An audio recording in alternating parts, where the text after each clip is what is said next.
গতকাল ডিওয়াইএফআই মুর্শিদাবাদ জেলা কমিটির উদ্যোগে ৬ দফা দাবি নিয়ে জেলা শাসকের অফিসে ডেপুটেশন প্রদান করা হয়। কর্মসূচির শুরুতে ডিওয়াইএফআই কার্যালয় থেকে একটি সংগঠিত মিছিল বের হয়।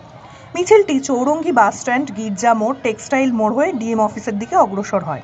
মিছিলের প্রধান দাবিগুলির মধ্যে ছিল বেকারদের জন্য কর্মসংস্থানের সুযোগ সৃষ্টি, শিক্ষায় বেসরকারীকরণের বিরোধিতা, স্বাস্থ্য ব্যবস্থার উন্নতি এবং যুবকদের জন্য বিভিন্ন সুযোগ সুবিধা নিশ্চিত করা।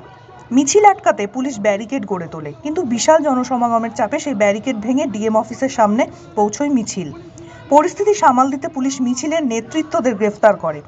এই ঘটনায় ডিওয়াইএফআই কর্মীদের মধ্যে ব্যাপক ক্ষোভের সৃষ্টি হয়।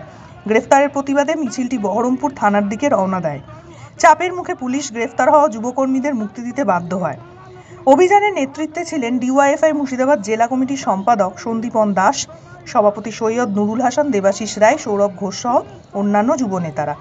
যুব সংগঠনের এই কার্যক্রমে জেলার বিভিন্ন প্রান্ত থেকে বিপুল সংখ্যক সমর্থকদের উপস্থিতি লক্ষ্য করা যায়। ফারাক্কা থেকে মনোজিৎ ঘোষের রিপোর্ট, নিউজ 15 বাংলা। ওরা আমাদের কমরেডদেরকে এখনো ছাড়বে না, নাকি জামিন নিতে হবে? কিসের জামিন? কেন নিব?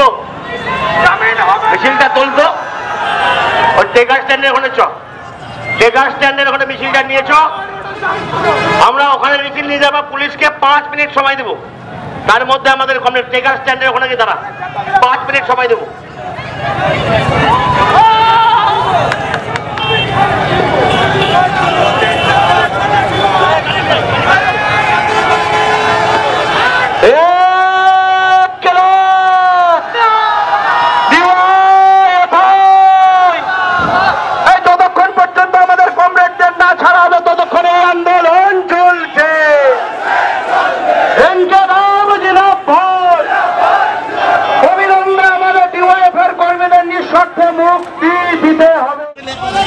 দুর্নীতি করেছে তার তদন্ত করতে হবে, এই সমস্ত দাবি নিয়ে ডিএমএ অভিযোগ।